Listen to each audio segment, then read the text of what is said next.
Hi, this is DT Bonnie from Lavinia World, and I am working on a project. And I typically, as you know in the past, I will spray, I'm going to go ahead and do that just so you can see. I will spray this slightly and get it a little bit damp, my blending brush. And then I'll go ahead and I'll grab a Distress Oxide, and this one that I typically use is a Pumice stone.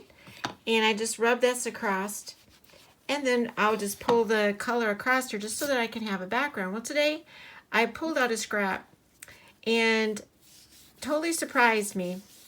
It shouldn't, but totally surprised me. And if you can see, it's pulling some of that color off of my scrap. And I thought, cool, I'm going to go with that because it's something different. And so it'll pull that across, even though this is relatively old. I probably used it from another one of my videos. And so it's pulling a little bit of that purple into my project. And I really like that. So I thought, wasn't on purpose, and I thought maybe that was a great tip for you so that when you go to do your projects, if you have used some paper in your background, you can just go right ahead and pull some of that color. Just think of that, pulling some of that color right into your project. I'm going to get going and show you. I'm going to do something really kind of fun today, I hope. Okay, so we're all set up to create some snow, and I'm going to go ahead and use a Pumice stone again. And because I already have the Pumice stone in the background, adding this is going to go ahead and give me a little bit of a snow look.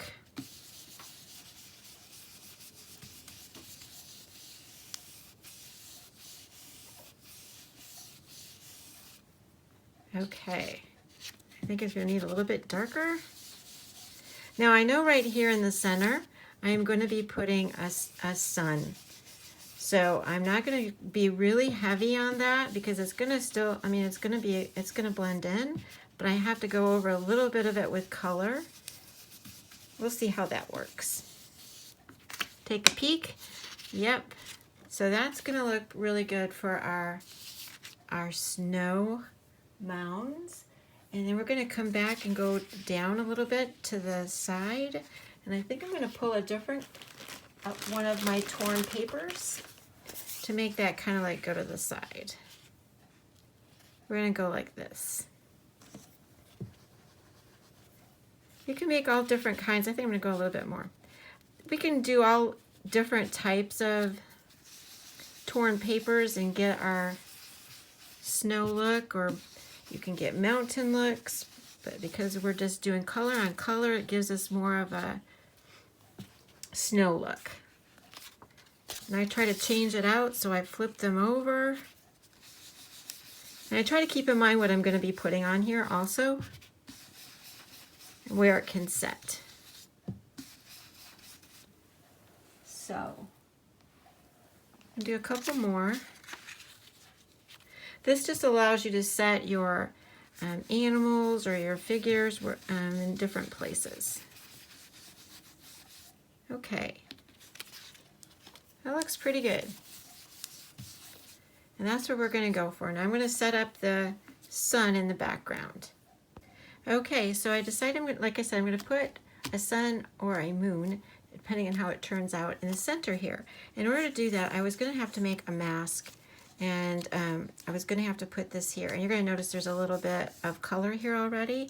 And that was when I lined this up, a little bit of this rubbed off onto that as I was kind of practicing. So that little bit is there, and that's perfect. I really wanted it. I mean, it's not what I had planned, but it's exactly what I was going to do. So I'm going to go ahead and line this up. These are going to be like 2 masks, and we're going to go ahead and make that sun moon right there.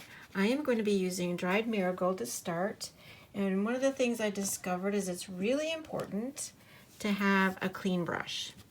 because if it's got just a little bit of dark on it, it is just going to totally come in there and make it really dark. And I really don't want a dark sun.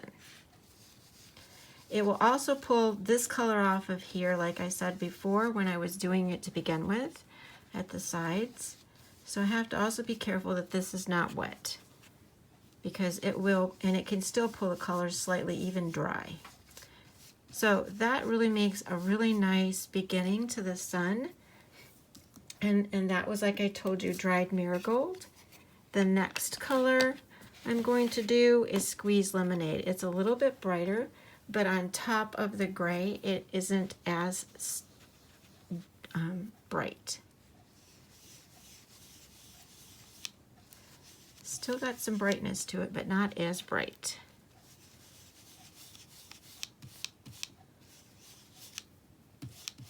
Okay, and then the next color will be Shaded Lilac. It'll give us a little bit of our purple.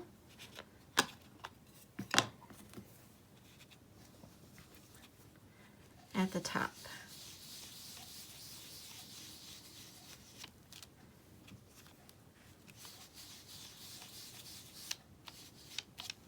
Okay, so I'm going to still come back in there with a little bit more of the Squeezed Lemonade to make that go up into that, blending a little bit better. Okay, so that's what the sun is going to look like. And the next thing I like to do, I'm going to go ahead and take that off, is I'm going to go ahead and put a little bit of lines also in there. And that's what that's going to look like once you do the masking there. I am going to take one of my other pieces of paper that's more straight, cut straight across, and I'm going to add just a few little lines in there going across. And the color I'm going to use is going to be the Pumice stone. It's just a natural neutral color, and it just seems to usually blend in with what I'm doing. So I'm just going to put that over the sun lightly and just put that on there lightly. It will take some of the color away, but it also gives me a little bit of the, it looks like, I don't know, to me I always think of it as a little bit as clouds. I'm going to go up towards the top.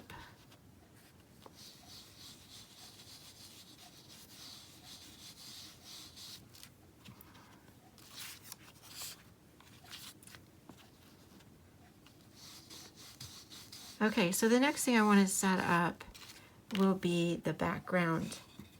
And I'm going to, as I showed you, I made that mask and I cut the circle out of the mask. That's the exact same circle I'm going to use again for the mask for the background here. And I can even use it for down here too if I want to. So I'm going to set that up and get the colors. Okay, so I decided to stay with a Shaded Lilac for the top of this card. I'm turning it on its side so I can work with that easier. And again, I'm using a cleaner brush. And all I'm going to do is come down from the top and just add a little bit of that purple. Now I'm keeping this mask over the sun just so I don't get that on it.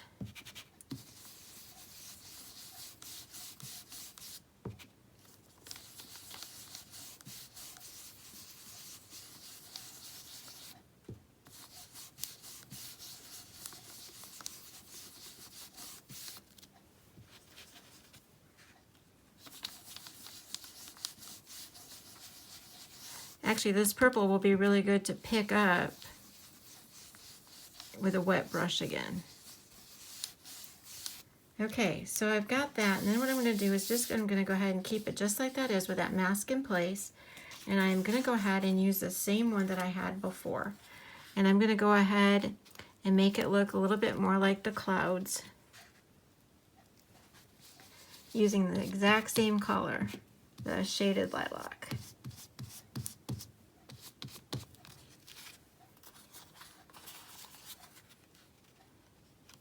I made that a little bit dark. That's okay, I'm going to flip this.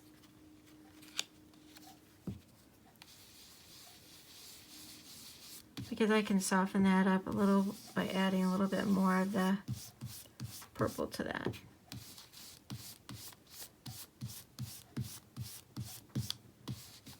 Okay. And we're going to make it right down to those, to the snow. But I'm not going to use quite as much. And we'll get that on there. Okay. All right. Take that off. And I can see that that is a little bit, there's a little bit of a shadow there from that. So in order to get that, I need to move that over.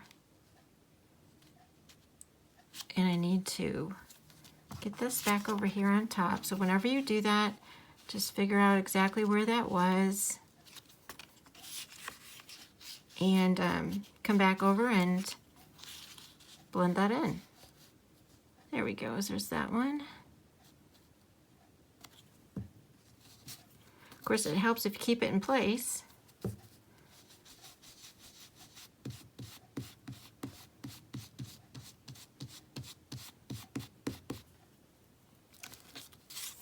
That works.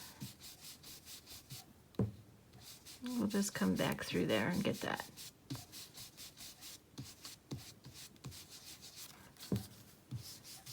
Balance it out all the way around.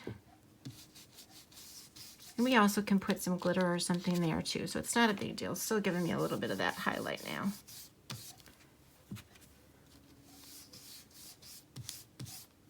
And we'll get that to work. Okay.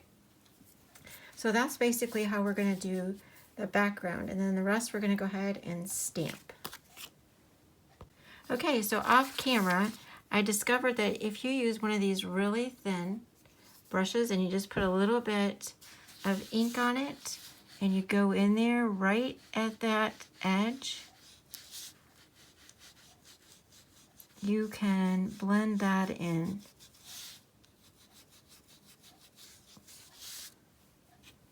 Just ever so lightly.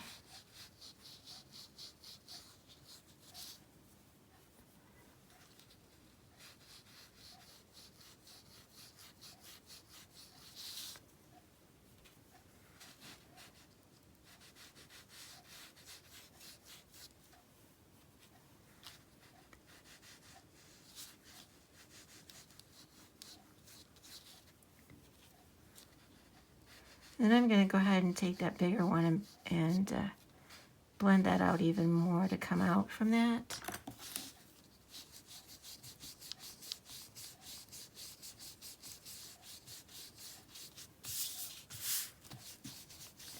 So like I said, I'm going to be doing some stamping too, and so that'll look pretty good when we get done. Okay, so I'm all set up to start stamping on top of this paper that we've created. And before I get started, I'm going to tell you some of the stamps that I'm going to be using. These are from the new release, and this one is LAV 637 Floral Wreath. I'm also going to be using this one, and that one is LAV 644 Rufus. And I'm also going to be using, this is a sentiment. It is LAV 648 Snowfalls. So right now I have the Floral Wreath set up in my stamping platform, and what I'm going to be doing, like I always show you, I kind of set up the plan, and I've got it set up to do something like that right now, kind of like going over the I'm going to be going over the side of that sun. So I'm going to be using Versafine Clear Nocturn for this one. And I have already stamped this on another card that I've created, and it is a really pretty stamp.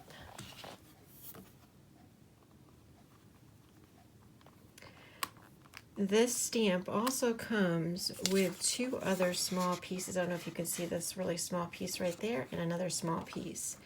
And that just adds to the detail of the stamp. You can leave it plain or you can add a little bit more items to it. So that stamp's really nice. Now I'm going to go ahead and emboss this with clear embossing powder, and I'll be right back. Okay, so now that I've got this one all heat embossed, I'm going to have my next, I call this my next main player on my card, and that's Rufus, and I've got him going to be sitting right there. And I've got him ready to be stamped, and let's check that out.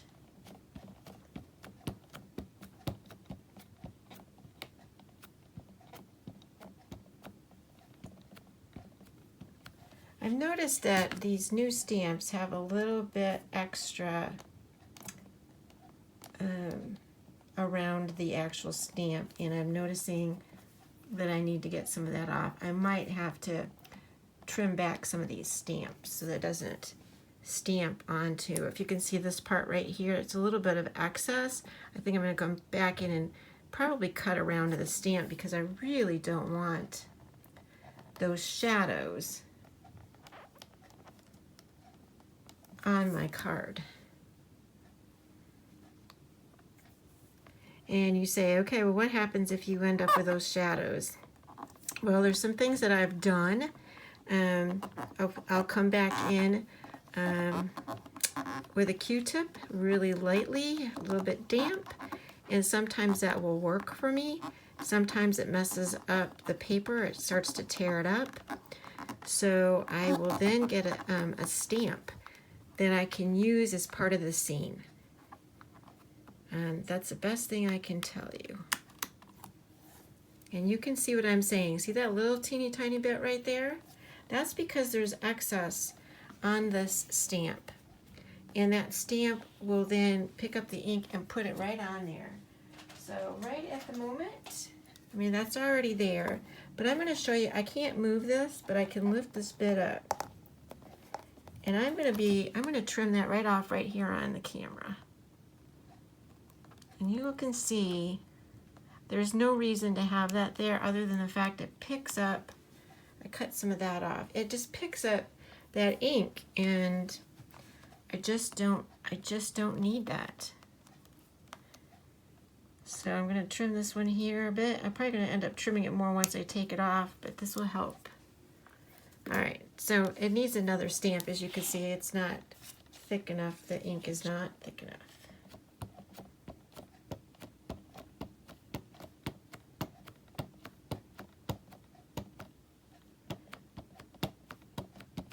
I can see there's still a piece there. And what I'm going to do is take my paper towel and get that little bit off. I do not want it. And I think it's good for you to see and to check when you go to stamp.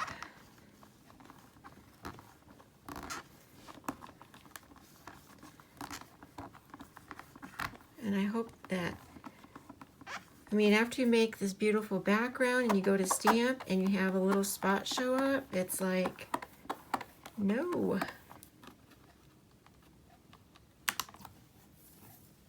I'll do it one more time. And you can see that little bit of shadow there.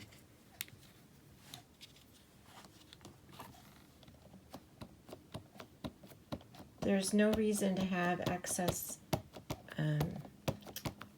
clear. There's no reason, absolutely no reason for it to stamp. And you can always fix it. I don't know if you remember, but when Stamping Up first made their stamps, you could do all this cutting, and then you would put it on the block. So that's where I kind of like learned to cut the excess off. Okay, so we're pretty much set up now. Now before I even heat emboss this, I have to make sure that little bit is gone. And what I'm going to do, I'm going to show you, I get a little Q-tip. I get that Q-tip wet on the end, not saturated. And I just come back in there really lightly and take that away. And I got to make sure I don't have any on here so that it spreads it.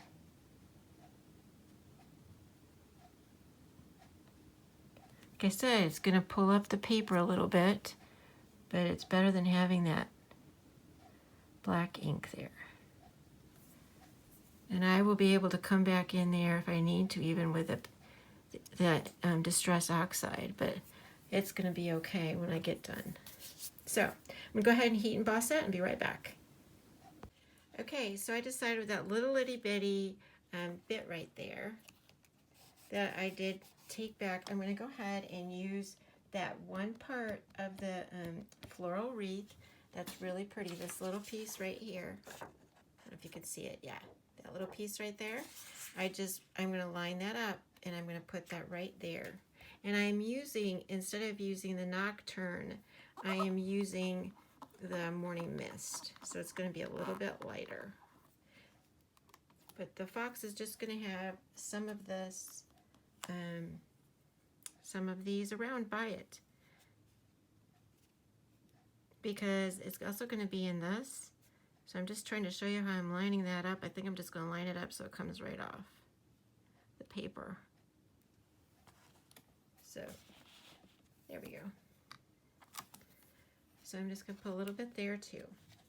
So that is some of the ways, if you happen to get your stamp that actually, if you didn't get part of it completely to come off and you go to stamp it and you have a little bit of a shadow, there's a way you can fix it. You can do it by using, you know, other stamps to cover that up. So that's just going to look like part of the scene. And that's what you can do. And I'm going to add some to this other side, kind of balance it out.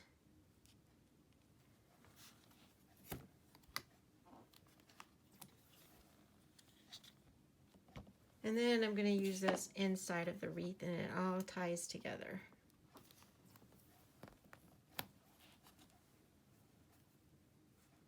I really wish there was two of these. I wish there was one that goes one way and one goes another.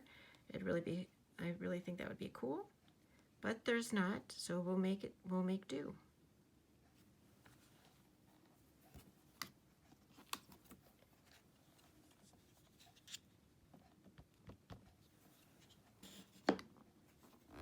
Okay. So that's our design around our Rufus. And now what I do is I go ahead and add this also to the wreath. And what I try to do is line up this stem with the, with the end of this little stem with this part here. So it looks like it's really coming off of the floral wreath. I'll show you what I mean. See if you can see that a little bit closer. You can see how that kind of ties in with this main stem.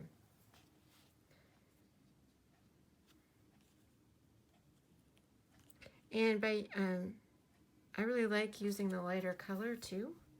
In this part I am not going to emboss. It's just going to be the natural stamping.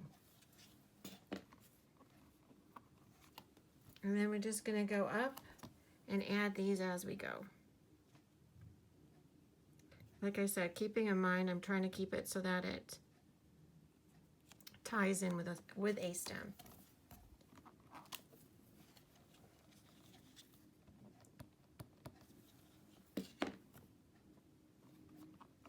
Okay, so I'm going to go ahead and fast forward this part. And yeah.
Okay, so the very last thing that I want to do is add the sentiment. And I'm going to just add the sentiment so that it goes straight over the sun just like that. And I'm going to still be using Morning Mist, Versafine Clear Morning Mist.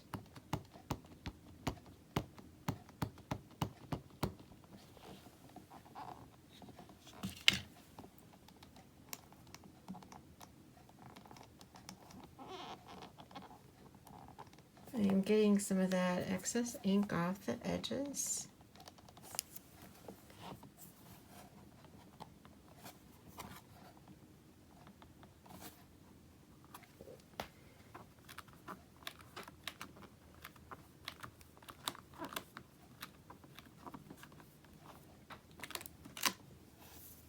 Okay, I'm going to stamp that one more time. It's subtle.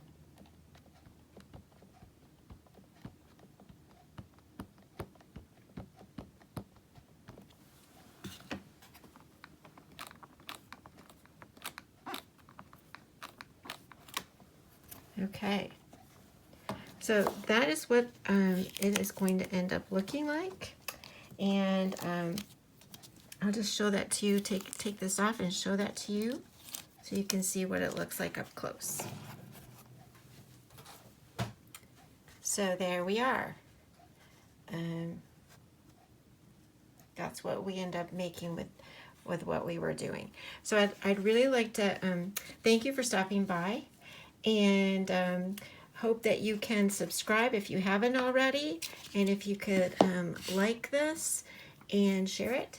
And I want to also remind you that our DT have something every week for you to, a tutorial for you to watch, or to just get ideas of what you could possibly do. And I also would like to invite you to the Anything Lavinia Facebook group. We also have a challenge there, and we also have a challenge at laviniaworld.com, and if there's a challenge there, if you look at the toolbar up above, there's a place for you to find the challenge, and you can enter that every 2 weeks, and you have a chance of winning $15 to the store.